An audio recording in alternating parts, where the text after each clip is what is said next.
ଆଜ୍ଞା ଆଜି ଯେଉଁ ଇଲେକ୍ସନ୍ ହେଲା କ'ଣ କେମିତି ରେଜଲ୍ଟ ହେଲା ଆଉ କେତେ ଭୋଟ୍ କିଏ ପାଇଛନ୍ତି? ଆମର ଆଜି ଯେଉଁ ଇଲେକ୍ସନ୍ ହେଲା ସେଥିରେ 33 ଖଣ୍ଡ ଭୋଟ୍ ପଡ଼ିଥିଲା, ଯେଉଁଥିରେ କି ପ୍ରେସିଡେଣ୍ଟ କ୍ୟାଣ୍ଡିଡେଟ୍ 2 ଜଣ ପ୍ରାର୍ଥୀ ଥିଲେ।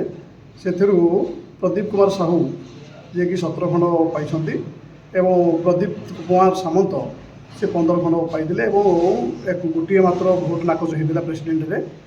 ଏବଂ ସେକ୍ରେଟାରୀ ପୋଷ୍ଟରେ ଆମର 2 ଜଣ ମଧ୍ୟ କ୍ୟାଣ୍ଡିଡେଟ୍ ଥିଲେ। ସେଥିରୁ ଆମର ଅରବିନ୍ଦ ସାହୁ ଯିଏକି 23 ଖଣ୍ଡ ପାଇଥିଲେ ଏବଂ ତାଙ୍କ ବିପକ୍ଷରେ ଯିଏ ଥିଲେ ନିରଞ୍ଜନ ସାହୁ ସେ 10 ଖଣ୍ଡ ପାଇଛନ୍ତି। ଏବଂ ଭାଇସ୍ ପ୍ରେସିଡେଣ୍ଟରେ ମଧ୍ୟ 2 ଜଣ କ୍ୟାଣ୍ଡିଡେଟ୍ ଥିଲେ। ସେଥିରୁ ସୁରେଶ ଚନ୍ଦ୍ର ପ୍ରଧାନ ଯିଏକି 22 ଖଣ୍ଡ ପାଇଥିଲେ ଏବଂ ତାଙ୍କ ଏଗେନେଷ୍ଟ ଯିଏ ଥିଲେ ଦୁଶାସନ ରାଉତ ତାଙ୍କୁ 11 ଖଣ୍ଡ ଭୋଟ୍ ମିଳିଥିଲା। ଏଇଭଳିଆରେ ଇଲେକ୍ସନ୍ର ରେଜଲ୍ଟ ହେଇଥିଲା।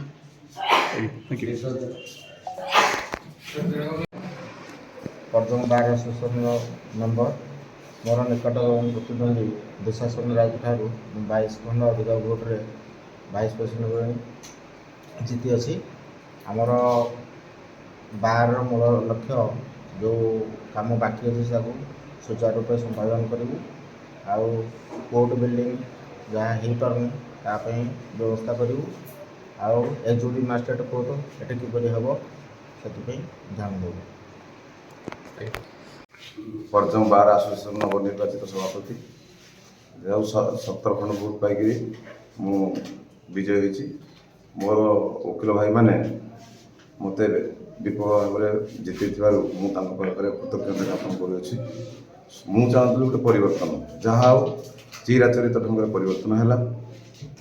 ଯାହା ଏହିପରି ଭାବରେ ପରିବର୍ତ୍ତନ ଚାଲିଥାଉ, କିନ୍ତୁ ଆମର ମୂଳ ଲକ୍ଷ୍ୟ ହେଲା ଯେ ଆମେ କୋର୍ଟର ବିଲ୍ଡିଂ ବର୍ତ୍ତମାନ ସୁଦ୍ଧା ହେଇପାରୁନି, ସେଇଟା ଆମ ଓକିଲ ଭାଇମାନଙ୍କ ସହଯୋଗରେ ଆମେ କେମିତି କୋର୍ଟ ବିଲ୍ଡିଂଟା ଶୀଘ୍ର କରିବା ପାଇଁ ଚେଷ୍ଟା କରିବୁ।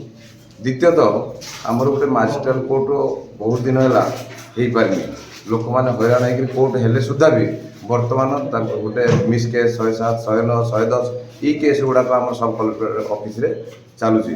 ସେଇ କୋର୍ଟଟାକୁ ଆମେ ତହସିଲ କୋର୍ଟ ସହିତ ଆଟାଚ୍ କରିବା ପାଇଁ ଓକିଲ ଭାଇମାନଙ୍କ ମାନେ ସହଯୋଗରେ ଆମେ ଆଣିବା ପାଇଁ ଚେଷ୍ଟା କରିବୁ। ଆଉ ସମସ୍ତଙ୍କୁ ନେଇକରି ମୁଁ ଭଲରେ ମାନେ ସମାଧାନ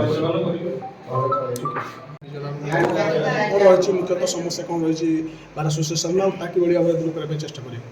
ବାର ଆସୋସିଏସନ୍ର ମୁଖ୍ୟ ସମସ୍ୟା ସ୍ଥାୟୀ ବିଲ୍ଡିଂ।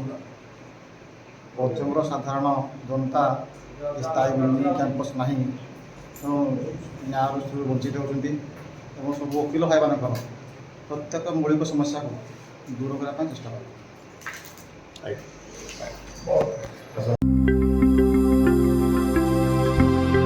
लेटेस्ट न्यूज अपडेट पाई www.nowodisha.com को लॉगिन करंतु।